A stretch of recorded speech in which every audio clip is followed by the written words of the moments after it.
हे friends, आज हम बात करेंगे 4 ऐसे प्राइस एक्शन टेक्निक्स के बारे में जिन्हें सीखकर आप अपनी ट्रेडिंग को अच्छे से इम्प्रूव कर सकेंगे। Number 1, trend trading. तो दोस्तों, आपने देखा प्राइस यहाँ से यहाँ तक गई ऊपर की तरफ, यानी ये एक अप ट्रेंड है। तो हमें सिर्फ बाय पे फोकस करना है, क्योंकि अप ट्रेंड में बायर्स मोर देन सेलर्स होते हैं और इसीलिए अप ट्रेंड में हम सेल का सोचेंगे भी नहीं। तो आपने देखा यहाँ से बड़े बड़े कैंडल बनना शुरू हो गए, मतलब यहाँ पे स्मार्ट मनी मौजूद है, बिग प्लेयर्स मौजूद हैं। तो प्राइस एकदम से ड्रास्टिकली ऊपर नहीं जाएगा।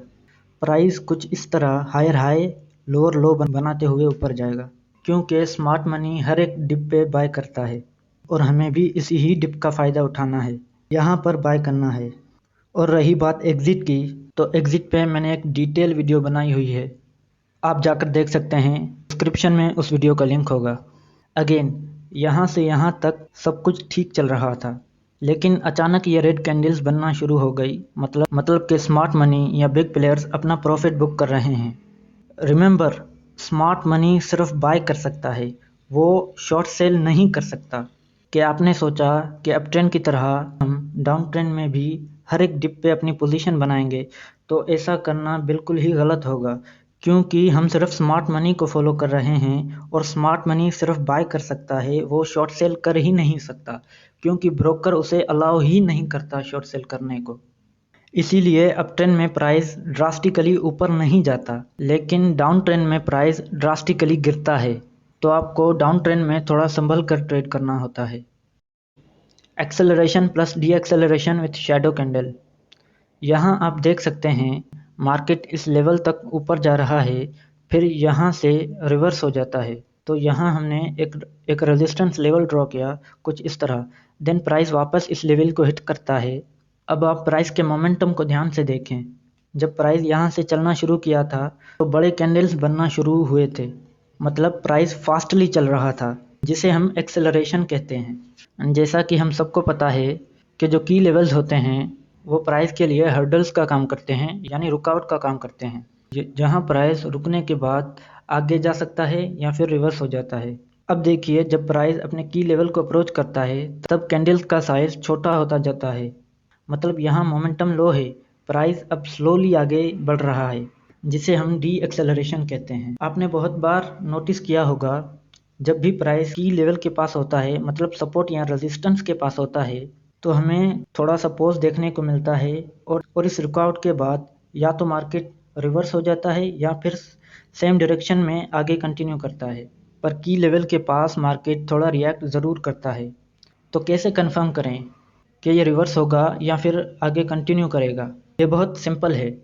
अगर हम रिवर्सल ट्रेड प्लान कर रहे हैं तो यहाँ हमें रिजेक्शन कैंडल्स को देखना है।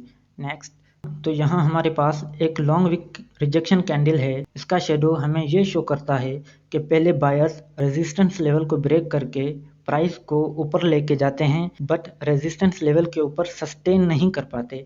देन फाइनली सेलर्स प्राइस को रेजिस्टेंस लेवल के नीचे लेकर आते हैं और क्लोजिंग दे देते हैं।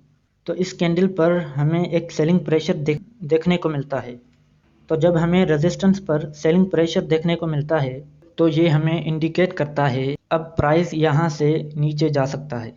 तो यहाँ पर हमारे पास डी एक्सेलरेशन है, मतलब momentum loss plus resistance level plus rejection candle है।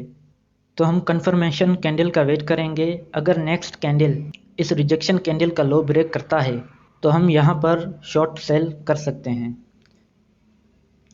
आ जाइए एक और एग्जांपल देखते हैं। ये हमारा सपोर्ट लेवल है। नेक्स्ट, प्राइस वापस इस सपोर्ट लेवल को हिट करता है, फिर मार्केट एक्सेलरेट करता है एंड प्राइस जैसे ही सपोर्ट लेवल के पास आता है हमें डी एक्सेलरेशन देखने को मिलती है। यहाँ हमें मल्टीपल्स रिजेक्शन कैंडल्स देखने को मिलती हैं, जो हमें बताती हैं sellers multiple time support level को ब्रेक करके प्राइस को नीचे ले जाने की कोशिश करते हैं, बट फेल हो जाते हैं। नेक्स्ट, यहाँ हमें एक बुलिश कैंडल देखने को मिलता है। सो एट दिस पॉइंट हमें momentum loss plus multiple rejection candles देखने को मिलती हैं इस सपोर्ट लेवल पर, और जब हमें यहाँ एक ग्रीन कैंडल देखने को मिलती है तो ये हमारे लिए कंफर्मेशन का काम करती है। अब हम यहाँ बाय कर सकते हैं। Breakout with buildup. देखिए, हम बहुत बार ब्रेकआउट ट्रेड लेते हैं पर मोस्ट ऑफ द टाइम वो ब्रेकआउट फेल हो जाते हैं, हमारा स्टॉप लॉस हिट करके प्राइस ऊपर चला जाता है। आपको एक की पॉइंट याद रखना है, अगर ब्रेकआउट से पहले प्राइस की लेवल के पास कंसोलिडेट करता है तो फिर ब्रेकआउट या ब्रेकडाउन देता है, तो मोस्ट ऑफ द टाइम ऐसे ब्रेकआउट जेन्युइन होते हैं। बिल्डअप इंश्योर करता है जो स्मार्ट मनी है या जो बिग प्लेयर्स हैं वो यहाँ एक्यूमुलेट हो रहे हैं, वो प्राइस को नीचे जाने नहीं दे रहे। अब लॉजिकली चीज़ों को समझिए, अगर इस की लेवल पर उन्हें बेचना होता तो ये बिल्डअप फॉर्म नहीं होता। अगर यहाँ सेलिंग प्रेशर होता तो प्राइस ड्रास्टिकली नीचे गिरता, लेकिन यहाँ बिल्डअप फॉर्म होता है। मतलब जिस भी प्लेयर ने प्राइस को यहाँ से यहाँ तक पहुँचाया है वो स्मार्ट मनी या बिग प्लेयर्स नहीं चाहता कि प्राइस यहाँ से नीचे जाए, वो चाहता है प्राइस यहाँ से ऊपर जाए। जब भी बिल्डअप के वक्त ब्रेकआउट या ब्रेकडाउन होता है तो हम अकॉर्डिंगली ट्रेड ले सकते हैं। कभी कभी हमें पोस्ट बिल्डअप भी देखने को मिलता है, मतलब जो बिल्डअप फॉर्म होता है वो ब्रेकआउट के बाद होता है। ऐसे बिल्डअप और भी ज़्यादा स्ट्रांग होते हैं, हम इनमें कॉन्फिडेंटली ट्रेड ले सकते हैं। M patterns with RSI divergence. यहाँ आप देख सकते हैं हमारे पास एक लेवल ऑफ सपोर्ट है जो कि प्राइस इस लेवल को हिट करता है और यहाँ से रिवर्स हो जाता है, और यहाँ पर चार्ट पे RSI अप्लाइड है।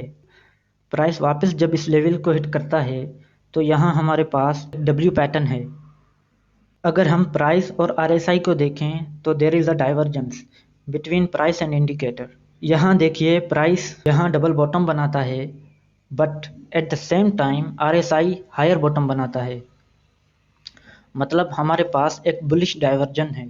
So at this point multiple factors हमें इंडिकेट कर रहे हैं अब प्राइस यहाँ से ऊपर जा सकता है।